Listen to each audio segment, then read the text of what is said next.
Hey gang, it's your host Mark Ohrenberger, and I want to welcome you back to the Graphic Novel Apostle podcast. I wanted to drop this introductory note before we get started today. Today is the second half of our book club episode with my buddy Jimmy Teigen, where we are covering The Sacrificers, Volume 1, by Rick Remender, with art by Max Fiumara. You can find the first half of this book club discussion immediately before this episode in the podcast feed. It's episode 36, and I would encourage you to go back and listen to that if you haven't done so already, before jumping into this episode. In that first conversation, Jimmy and I talked about issues 1 and 2 of The Sacrificers, and the second half of our discussion today will cover issues 3 through 6. And as I explained at some point during the last episode, when Jimmy and I recorded this conversation, we hadn't originally planned for it to come out in 2 episodes. And so, on the other side of this introduction and our normal podcast opening, we will jump directly into Chapter 3. If you haven't already listened to episode 36 of the podcast, you may feel like you're walking in the middle of a movie, and it's because you are. Guys, The Sacrificers is an awesome book. I'm really excited about it. I'm really excited about the conversation Jimmy and I had. And I also want to make mention here at the top, at the end of the episode, Jimmy talks about a book that he wrote a few years ago that's available on Amazon. It's called Unlocking Happiness, Cole's Journey. I had purchased that book a few years ago, right when it first came out, and for whatever reason, it ended up on my shelf and I didn't get to read it at the time. In between when Jimmy and I recorded this episode and the release of this one this morning, I sat down and read that book cover to cover, and holy smokes, my friend is a good writer, and he wrote an excellent story. So I'd encourage you to check that out. We're going to put a link to where you can get that book on Amazon in the podcast notes for this episode, and we did for the last episode as well. All right, with all of that out of the way, here's today's show. Hope you enjoy it. Once a month, when the moon reaches its highest point in the sky and the wild creatures call out to the night, he emerges from a private sanctuary in an undisclosed location outside of Little Rock, Arkansas. Arrayed in his priestly vestments, carrying forth the good news that comic books and graphic novels aren't just for kids, that they aren't just mass and spandex superheroes, that storytelling in a graphic format can be so much more. He is the Graphic Novel Apostle.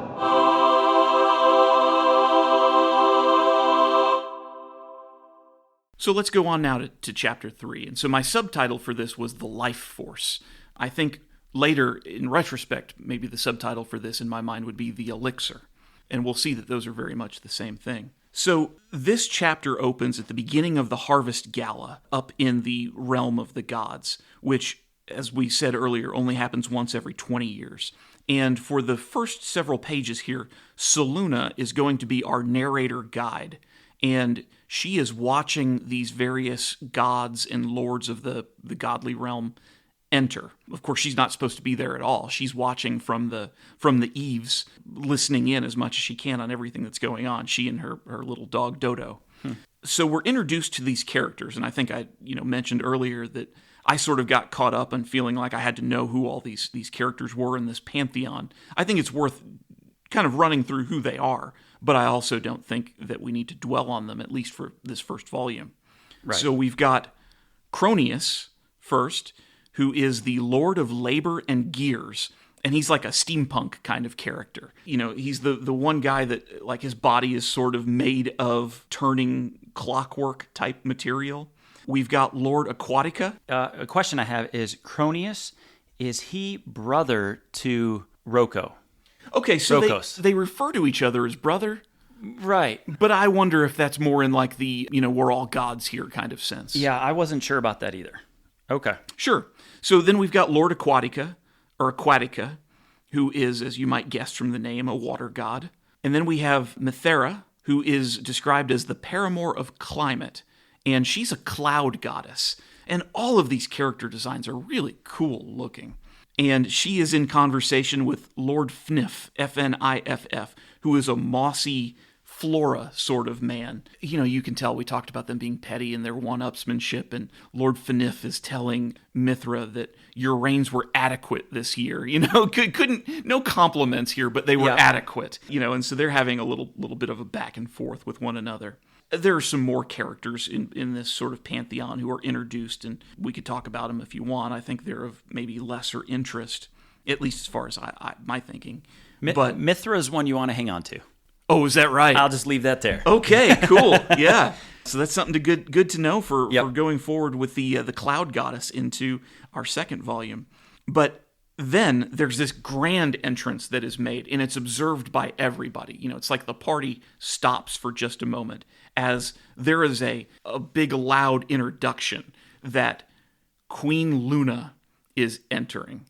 And you can tell by Soluna's reaction on the side of the room that Seluna reviles all of these gods, but she adores her mother, and she is just elated when she sees Luna make her grand entrance into the room that it has stopped everybody else in their tracks. Yeah, I find it interesting that she doesn't go talk to her.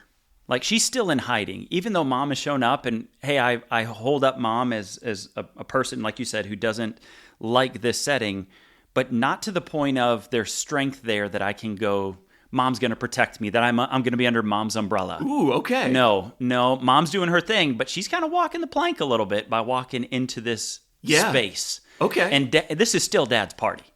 Yes. I don't know what's going on here, but this is Dad's party, and Mom showed up, and let's see what happens. Yeah, that's right. Luna is making a grand entrance, but Rokos is sitting on a throne. Yep. Although even he stands up, I believe, when Luna enters. And of course, that would only be dignified. She is the queen after all. Well, meanwhile, going back to our Paradise City, you've got all of these children, and they're enjoying a puppet show that's being put on for their benefit that makes sort of light fun of the gods. And they're swimming and they're eating. There's music being performed for them. Everything is just, everything a kid could want. And, I know we said we had Pigeon pegged at about a teenager, and some of these other sacrificers read a little bit younger to me. And maybe they're adolescents on the border of teenager. But also, when you consider their upbringing, they're still very childlike in their response. Yeah, and the way that they chose to show their innocence, particularly Pigeon, is that he didn't even know how to play tag. Yeah. That when Noom says, "You're it," Pigeon's like, "I'm confused. What do you mean I'm it? Mm-hmm. What? Now you have to chase me." And so he had never even played what we would consider to be the most basic child game, is tag. Yeah, that's exactly right. Well, in the middle of all of this, these clown-type performers, or like carnival-type performers, enter. And they come out and they're singing this song to the sacrificers.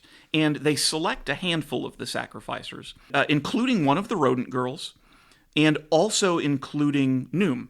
And they are going to be the first that are chosen to go be prepared for a feast with the gods. And so it's this moment of great exhalation, certainly for Noom. And she turns to Pigeon and she tells him, "Work on your faith and you'll be chosen next time." Which, strikes me as Remender writing this story with even maybe a little more of a dig in some way. Faith, like you just need to make your faith stronger. And then you will be chosen for this beautiful thing that's going to happen next. As they move forward then, and we now see this group that gets taken and whisked away into this other room, I definitely got strong Emerald City vibes. Yeah. Because before we're going to go meet the gods, you have to be prepped.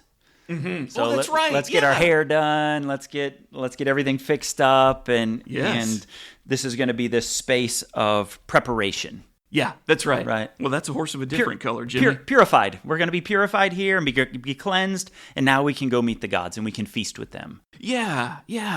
And I want to make a note of this as well. And Jimmy, man, I forgot all about that part in The Wizard of Oz. I hadn't watched it in forever, but they do. Yeah. Dorothy has to be prepped and prepared, and that is exactly what's going to happen with these children now.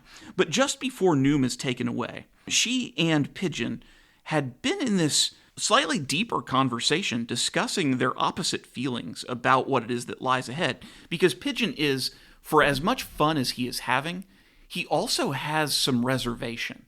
Like, he feels like there's another shoe to drop. There's this dread. But Pigeon has lived with dread his whole life. And Noom isn't she has no concerns at all. She knows we're going from glory on to glory and greater glory still. Everything she has always known has been hope. And so she's got absolute faith that everything is going to be wonderful. And I think that's such an interesting meditation on the lived experiences of these characters, their cultural conditioning, and just their ultimate perspective, how it's shaped like that. Well, these children do go in to be prepared, and they go into what looks like a beauty salon. And these characters are still singing, these carnival-type characters they're impish. And they're dancing around, and they're singing, and they're wearing bright colors. And all of the children are placed into these chairs like you would see in a salon. You always see, it's always old ladies like in a television or a commercial that have those big dryers over their heads, with their curlers and they're talking. And so they're sitting in chairs that have those overhead type dryers. Well, all of this seems to be, joyous and wonderful. And then they get ready to start lowering the dryers down over the kids' heads. And we, as readers, get to see for the first time that in the center of this hairdryer, there is a sharp spike. It almost looks like a thumbtack coming out of the dryer, except if you can imagine a thumbtack that could be impaled straight through the top of your skull. And they're putting the dryers down on top of the kids one at a time. And even this, this rodent girl has sort of warmed up to, okay, we're going to be treated wonderfully now. And she's even full of hope and joy until that spike goes down into her head. And you can see her eyes immediately start to change. And then the dryer goes down on top of the head of the child next to her. And the life is just draining out of them immediately. And the last child there is Noom. Noom, yep. And Noom is sitting there still so happy and excited for what's going to come next. And then she turns her head and she sees the rodent child with her eyes all red, rolled back into the back of her head, blood coming out of her nose. And she's suddenly terrified. And she wants to jump up out of this seat because she realizes, wait, I'm going to be killed now. And one of these imp characters pushes her back down, and the spike is driven into her head. And we get a back view for the first time of these chairs, and we notice something that was there before, but maybe we hadn't really had our eyes drawn to. And that is, there are pipes, like tubes, coming up out of the back of these dryers. And they start to fill up with liquid. And on all of them, it is a blue liquid, a very pretty color of blue, except for Numa's, which is orange. And the woman who is sort of the head beautician comments on that. She says, oh no, she was terrified. No joy in her at all. All we'll get out of this one is fear. But then she pauses and she says, fortunately, I know someone who adores this stuff. Great foreshadowing there. Yeah. Good job. And, my assumption at this point is she's referring to Rokos, who's going to be the one who wants this fear. And then they throw this little lever after the life force has been drained out of each of these children. And a trap door opens up beneath the chairs. And it's like a chute, like a garbage disposal. And each of the children, in turn, is dumped down this disposal. Well, we then get a greater view as well of where these tubes lead to.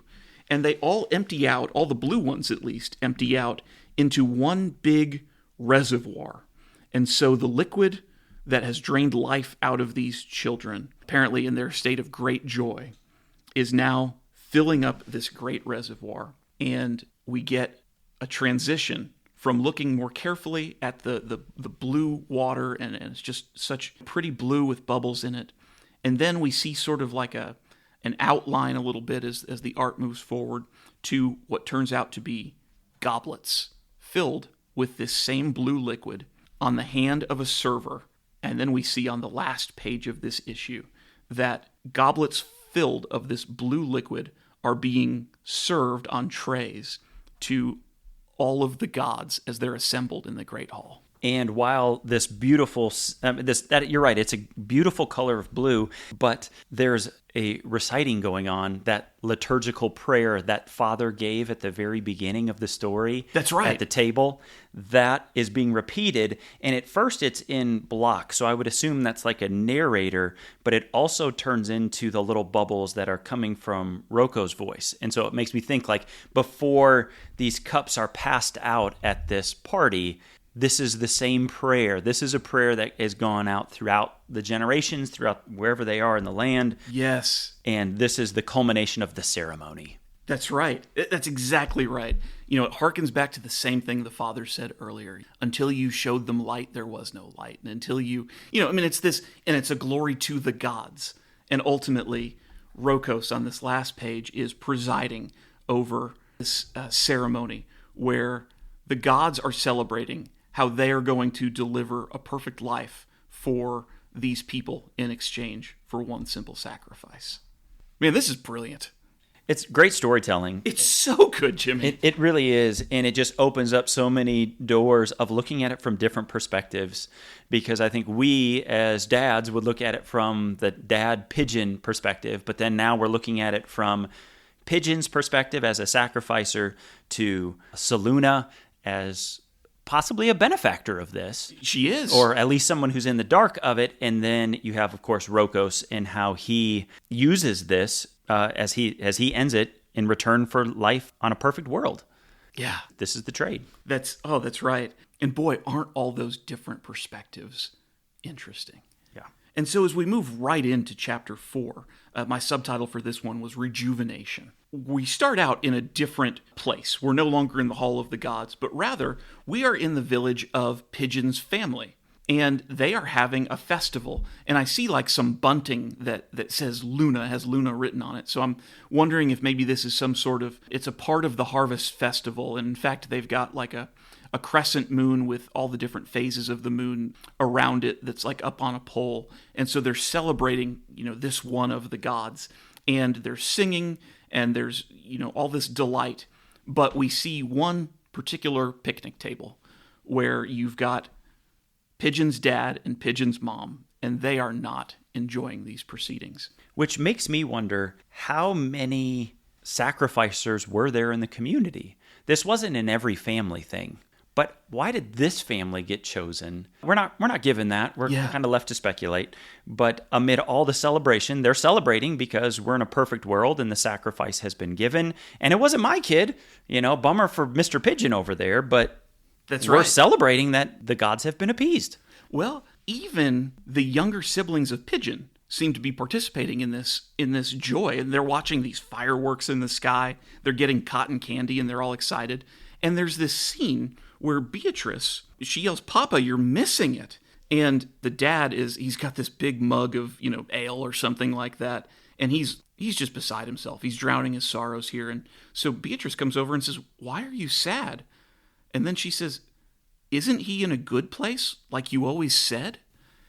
At this point, Pigeon's dad hangs his head, and her mother just drops her face down in her hands. And so these younger children know that their brother was a sacrificer and know that he had to live that bad life because he was a sacrificer.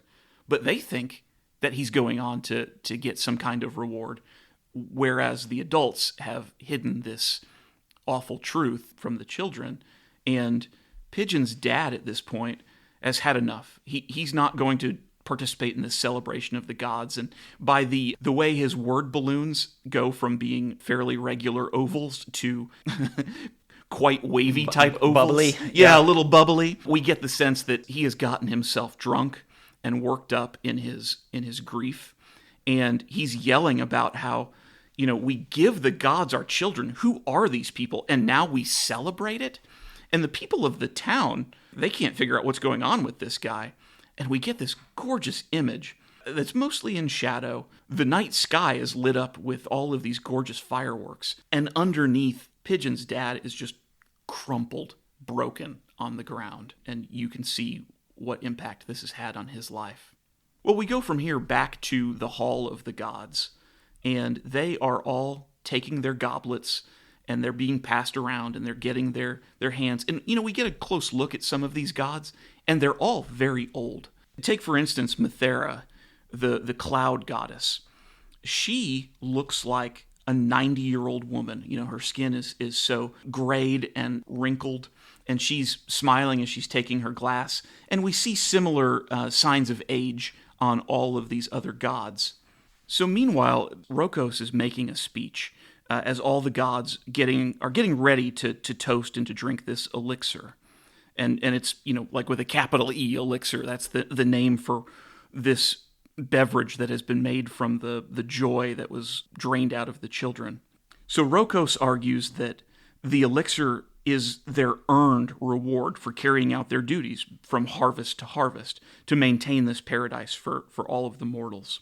But while he's in the middle of this speech, Luna starts to protest, and she takes one of these glasses and shatters it on the ground. She refuses to drink the elixir, and she calls the gods out for taking something they were never intended to have, and that is their immortality. Yeah, in fact, she actually calls them parasites. Yeah. We are parasites, so let us toast to the blood of the innocent. Like, wow. Right. Wow. Right. And, there's this moment also before Rokos starts making his speech where the foreman had approached Rokos and privately sort of talked about how good the elixir was this year, and he tries to take credit for it. He says, I selected all of the sacrificers myself. I'm the one who's responsible for it being so good. Rokos first hand waves this away, and he's like, it's the same thing we have every harvest.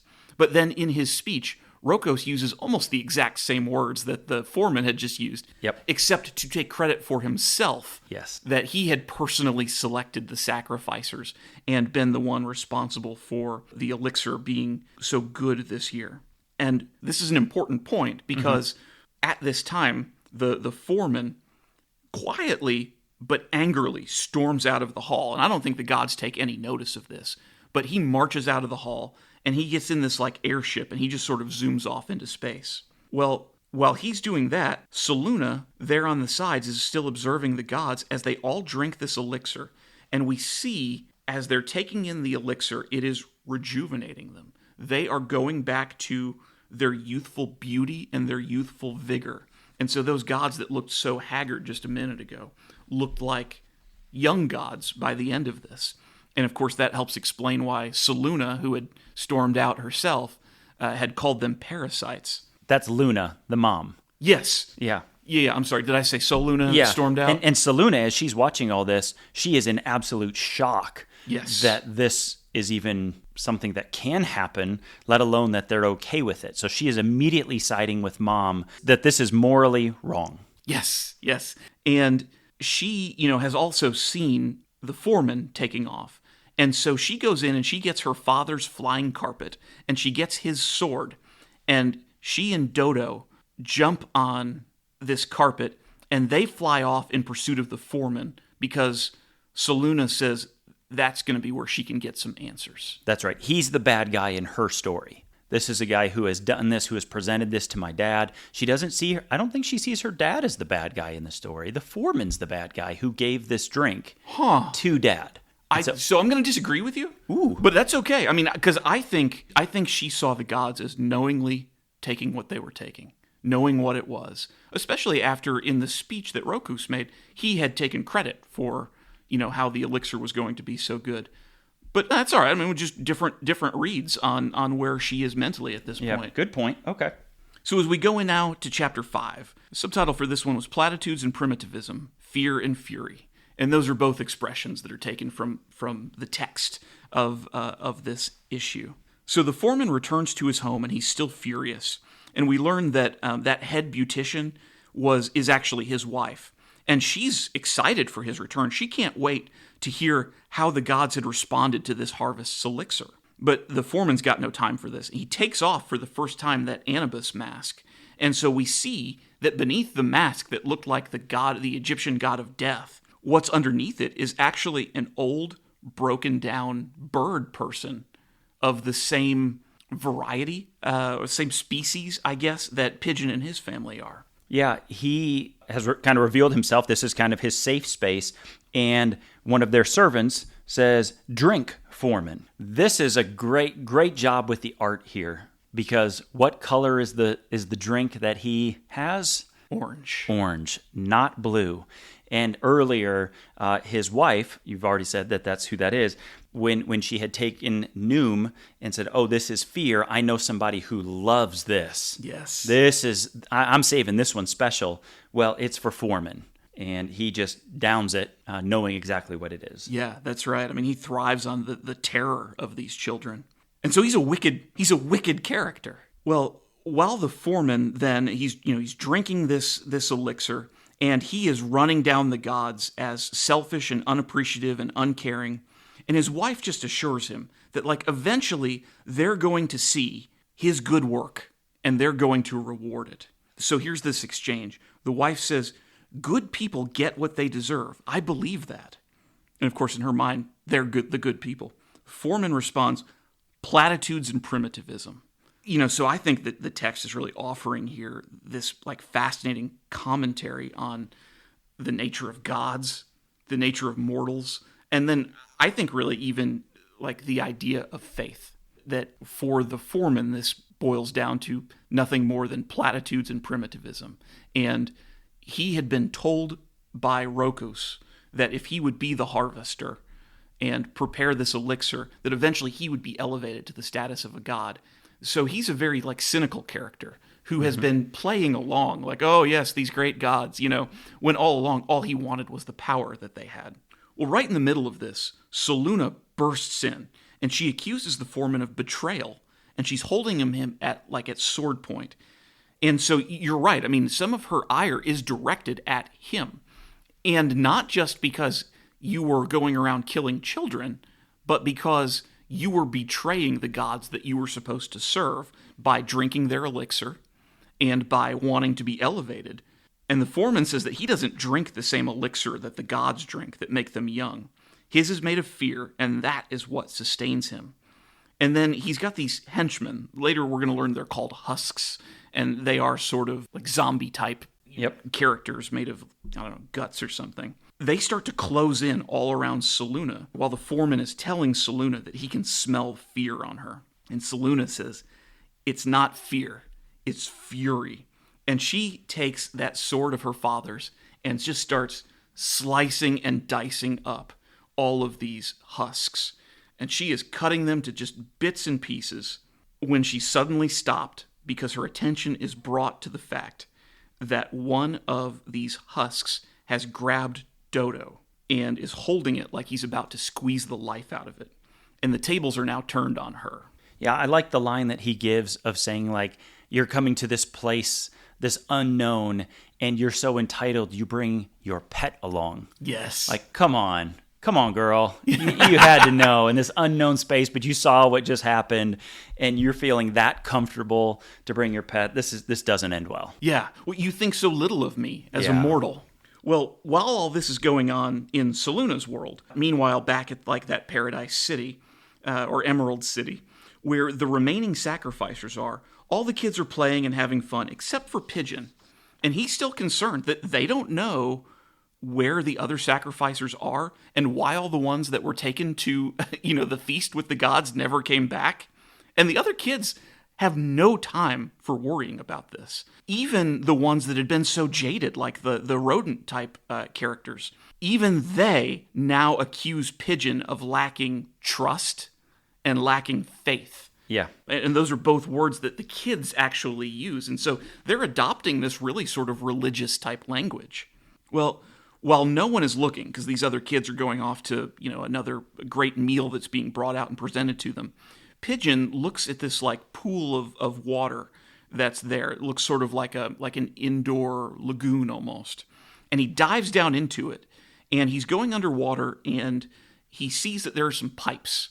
And he starts to make his way toward the pipes until it looks like he's running out of oxygen and basically passes out. Mm-hmm. And that's the last we see of him in this issue. But going back to where Soluna is, the foreman has now got her in the beauty parlor chair, and she's strapped in, one of the beautician's chairs, just like the sacrificers end up being. And the foreman explains to her, I mean, we've spelled it out by now, but the foreman explains it to her again, that the elixir is made up of the joy and hope of the children, and that's the magic that causes the gods to be immortal. And the foreman says he is now going to acquire the essence of a god by draining elixir from Soluna, which he does. Yeah, and his wife tries to stop him. No matter how mad she says, you are at Rokos, this is his daughter. Like, you got to know that the supreme god here in this land, he's going to come at you with a vengeance. Yeah. But he says, I have fulfilled my end of the bargain here. It's this Rokos is not going to keep his end of the bargain, and therefore he has to pay. Yeah, yeah.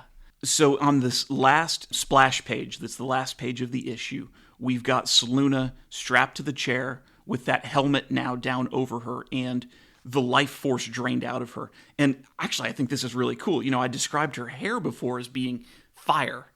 Well, now it's just smoke from an extinguished fire, which is a really cool way to make it look like she just has white gray hair, Yep. All the color is drained out of her skin, and she's now more of like an orangish gray, maybe, instead of the bluish kind. And when we look at the elixir that's coming out of her helmet in the tubes above, and we get a close-up on it, it is closer to the orange than the blue that we'd seen before, but it's kind of gold. Yeah. Yep. Gold hue. That's what I would say too.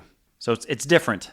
It's not just your run-of-the-mill fear that was present in Noom. This is the life force of a god, the daughter of the of the gods. Yeah, that's right.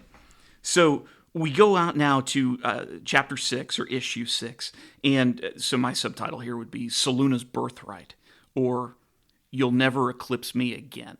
You like that? Best line in the whole thing right there. You'll never eclipse me again. Yes. Great line. We'll get to that in just a second. So there are two simultaneous storylines that are being presented in this chapter. And storyline 1 is Rokos comes to Luna's home and he confronts her after, she's embarrassed him by having the scene that she created where she refused to take the elixir. And he accuses Luna of having a hand in Selûne's disappearance. So they've realized now that Selûne is not there anymore where she's supposed to be. And Rokos thinks that she's part of that. And they start arguing, and then their argument, like it happens with husbands and wives, their argument spills from one thing into the other. Are we fighting about Selûne? Are we fighting about you refusing to take the elixir? And Luna, are you complicit too because you've taken the elixir before? And why are you high and mighty now? Yep. And this argument escalates, and it gets so intense. And remember, one of these is the god of the sun, and so he's made of fire. And ultimately, he grabs Luna with his own hands and destroys her. I mean, just crushes her out of existence. And then he says, "You will never eclipse me again." Yeah, it's a great line, and it shows, I think, that that's what he's really after, is he's after power and control. That's why he did the drink. It's why he's set this up for his people. It's his world, and he will reign as long as he can, and nobody's going to stop him, even Luna. And how dare you think that you can one-up me? Yeah. In any way. And part of their argument is Luna saying, we've always sort of justified what we're doing by saying we just have to extend our time until the next generation of the gods is ready to take over and be the gods of this world. And she says, it has nothing to do with that. You are never going to give up control. Yeah. That's one of the other things. It's a hard truth that I think enrages Rokos. Well, so our second storyline that's happening, at the same time, Selûne's body has been, I thought she was dead at the end of issue 5. It's been drained of nearly all of its life force.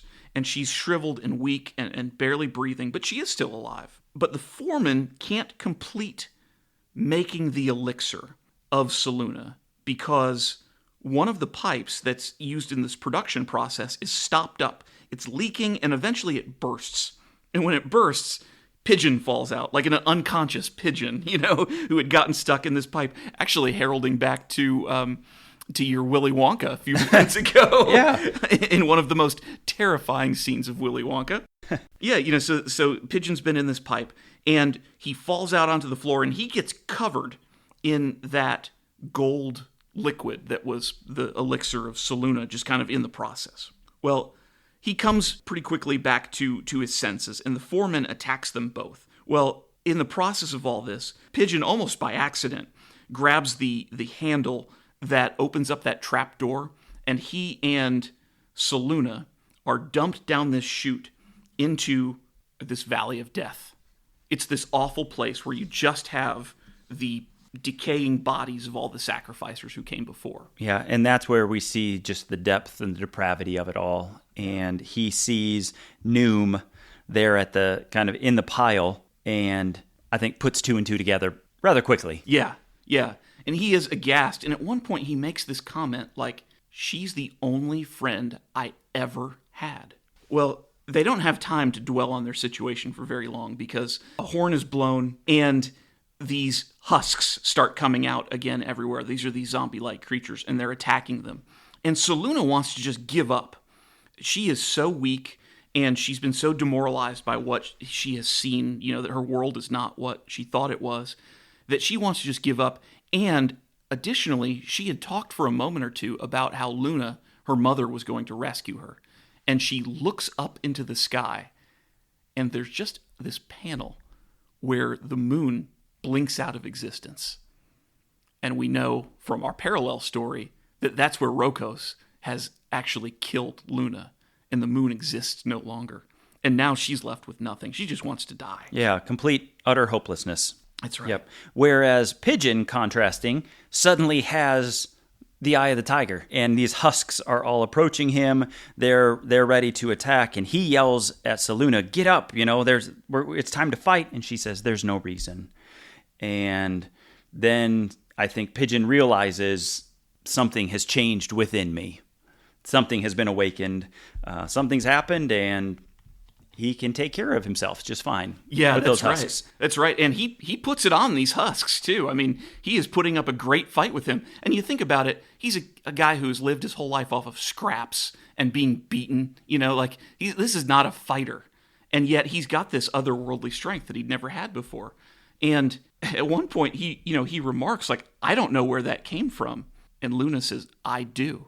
Yeah. And I thought, there's a great little twist right at the end of the story, because I thought, great, we know this story. Now these two people who come from different backgrounds, they're going to go take on the system together. Yeah. And they're going to form this friendship, and it's going to be this great uniting thing.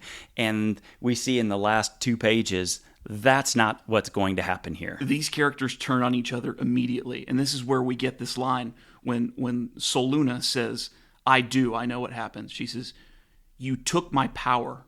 You stole my birthright." And then she says, "Give it back, you filthy pigeon." And she attacks him even in her weakness. And I sort of expected at this point that Pigeon was going to show the moral clarity that he was going to have, Yep. that he was going to be our true, innocent, heroic figure.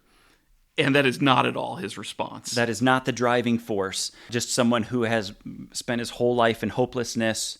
What he sees was the ray of light in his life in Noom. Yes. That spirit, that life-giving friendship that was formed. We didn't talk about this earlier, but I think she even kissed him on the cheek. She did. And it yeah. makes you wonder, how much physical touch did he even experience? We had that thank you and love you from Beatrice. Yep. But he sees this interaction, this short interaction with Noom, that was life-giving to him, and you and your people took that away from me. Yes.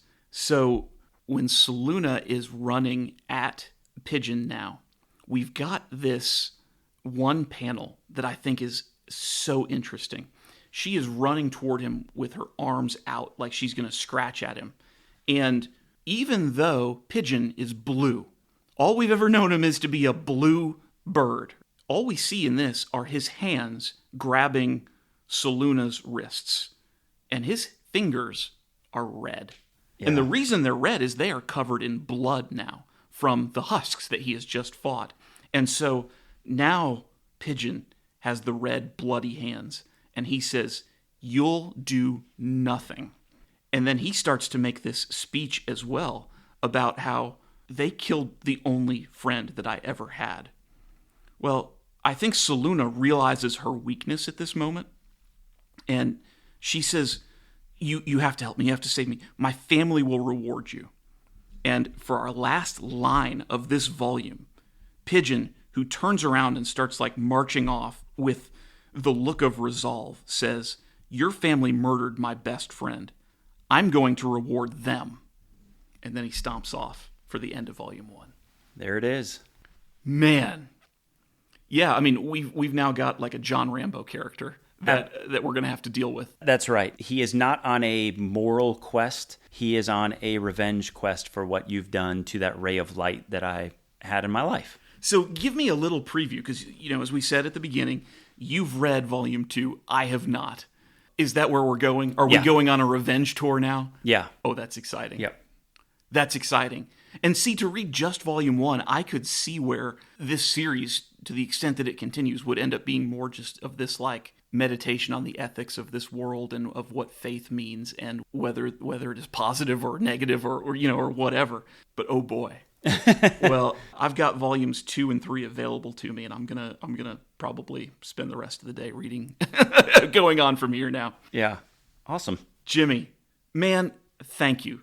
Look, it's the time of year where, because we have to turn off the air conditioning where we record so it doesn't get picked up on the microphones, it is an overly hot room. You've given me a bunch of your time this afternoon and a bunch of your thought, and I appreciate it so much. So thank you for coming here and doing this with me. No problem. Hey, thank you. You know, graphic novels are not something that I dive into very much at all. Really, I mean, through this podcast has been my most exposure. I've listened to all your podcasts and gone back then and borrowed the books from you or bought them myself.